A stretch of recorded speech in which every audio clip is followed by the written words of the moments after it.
फिर अभी sand dunes. Hello, my dear rooted nomads.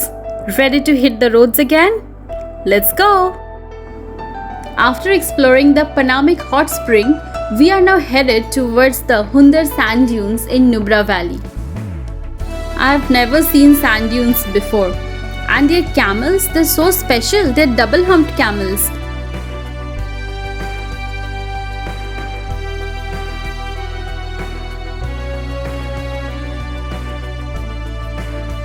तो हम हुंदर सैंड ड्यून्स पहुंच गए हैं and do you see this beautiful stream flowing by. अब इसी को हम क्रॉस करेंगे and then we will go and meet the beautiful Bactrian camels. Wow, यहाँ पे ये क्या हो रहा है? चलो जल्दी चलो, घर पहुंचना है। ये ब्रिज बिल्कुल सेफ नहीं है, मैं नहीं जाऊंगा इसके ऊपर से। उप्स, ये पानी कितना ठंडा है। हम तो नहीं जाएंगे, बस ये दोनों तो पागल कर देगा मुझे। चलो चलो दूसरे रास्ते से चलते हैं। Camels of Nubra Valley are really special. These are known as Bactrian camels. आपको पता है ये camels क्यों different है, क्यों special है? If you have seen videos or if you have been to Rajasthan और वहाँ के camels की photos देखे हो या फिर camels को देखे हैं, तो you would definitely notice the difference. These camels in Ladakh have 2 humps on their back, but the ones in Rajasthan, they are single humped camels. Do you know ये camels यहाँ पे कैसे पहुँचे?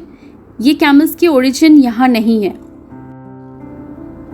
The origin of these Bactrian camels is Central Asia, and Ladakh used to be a very important transit point along the Silk Route. तो उस time traders जब India आते थे तो ये कैमल्स को साथ ले आते थे ताकि वो लोग लोड कैरी कर सके। These camels have a very high load carrying capacity. About 1 quintal तक ये लोग कैरी कर पाते हैं and they can work up to 8 hours a day.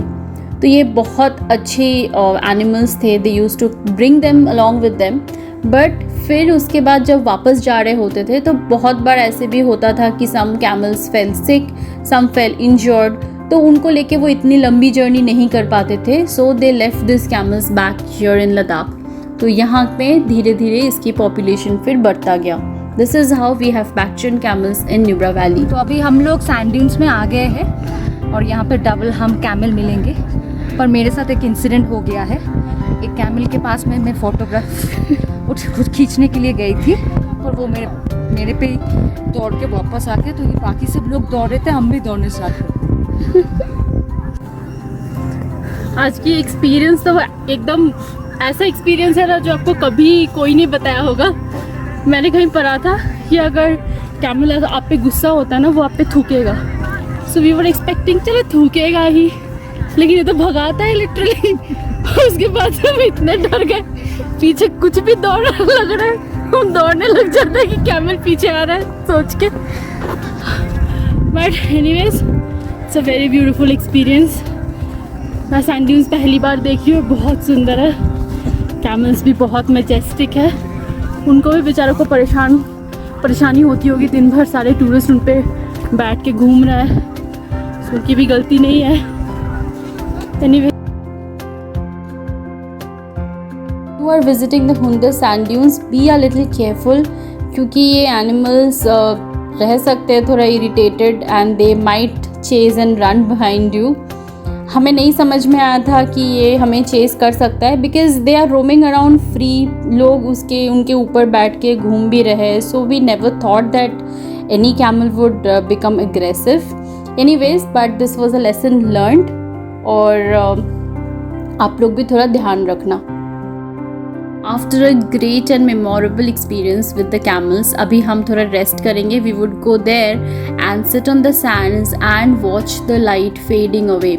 वैसे सनसेट तो हो चुका है बट यहाँ पे बहुत देर तक लाइट रहती है. अभी it's almost around 7:30 PM but अभी भी लाइट है एंड हम अंधेरा होने तक बैठे रहेंगे. उसके बाद we will go to our guest house for the night.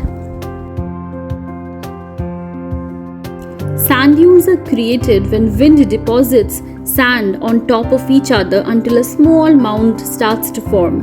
अब उसके बाद जब दोबारा हवा चलती है तो सैंड उड़ के उसी माउंट के ऊपर डिपॉजिट होने लगता है, so that it forms like a small हिल.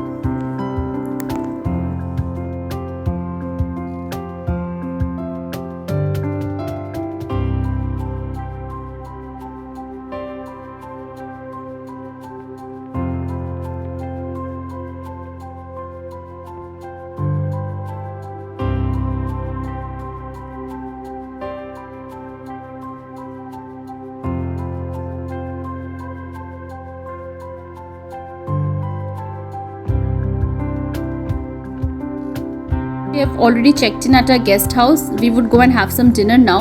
और उसके बाद हम जाएंगे छत पे to click some photographs of the beautiful clear sky.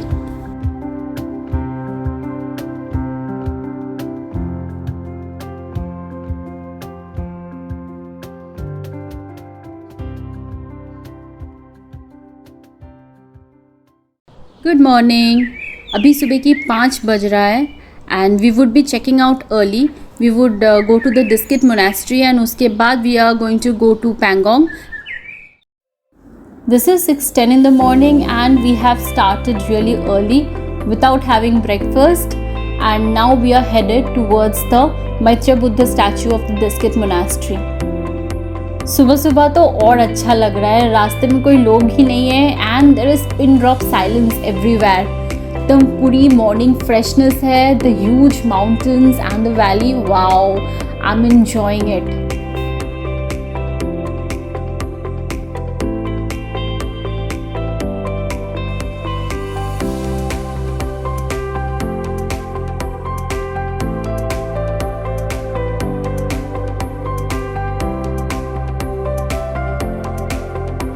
Just look at the sun sitting on the mountains like a huge ball of fire.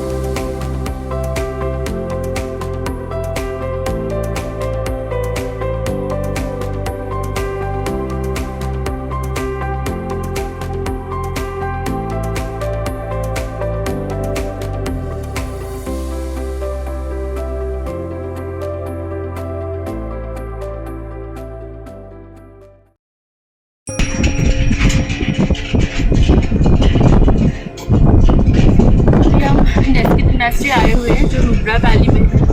अभी सुबह के 6:30 बज रहे हैं और ये बहुत ही एक पीसफुल टाइम है. चारों तरफ एकदम साइलेंट माउंटेन्स और एक बहुत मैजेस्टिक सा statue of Maitreya Buddha.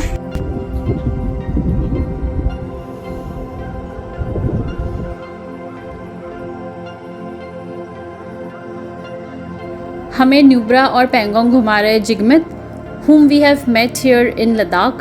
He is a very nice person and उसके साथ ट्रैवलिंग करके हमें बहुत अच्छा लग रहा है. He had been a monk at the Hemis Monastery for 10 years. He is a very knowledgeable person. तो अभी दस्कित मोनास्ट्री के बारे में let's hear something from him.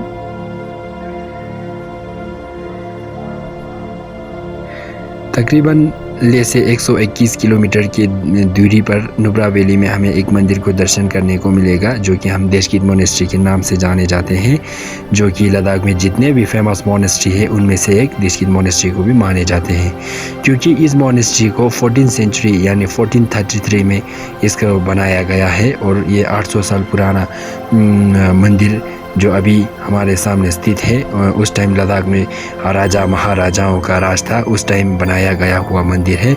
और यहाँ पे लोगों का मानना भी ये है कि जिस मंदिर के नीचे उस टाइम के राजाओं और प्रजाओं का महल और बैठने का जगह है बोल के यही लोकल लोग का मानना है. लेकिन धीरे धीरे यहाँ के राजा और महाराजाओं तो नहीं रहे, लेकिन मंदिर को यहाँ के लोकल लोग ने प्रिजर्व करके अभी तक हमें दर्शन करने को मिलते हैं. वो दूर जो मोनास्ट्री दिख रहा है, that is the Diskit monastery which was built during the 14th century. This is the statue of Maitreya Buddha and the height of the statue is around 33 meters. रात को हमें बालकनी से भी ये स्टैचू दिख रहा था. It kind of can be seen from everywhere in the valley. These 3 cottons in 3 colors, yellow, blue and white, represent 3 deities who protect the people of the village. Yellow represents Manjushri, the Buddha of wisdom, White represents Avalokiteshvara, the Buddha of compassion, and blue represents Vajrapani, who is the Buddha of power, who fights off the evil. Everywhere there is pin drop silence. सिर्फ mountains और हम.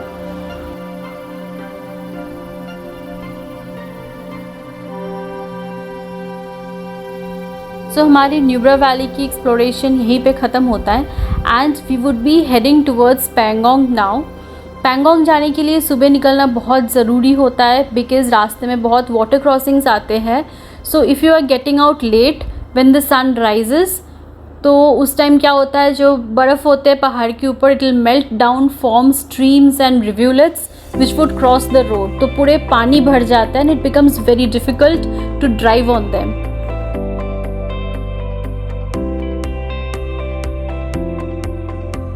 If you have loved watching this video, please like, share and subscribe. Next episode में we would be heading towards Pangong Tso. Please come with us. Thanks for watching. Bye bye.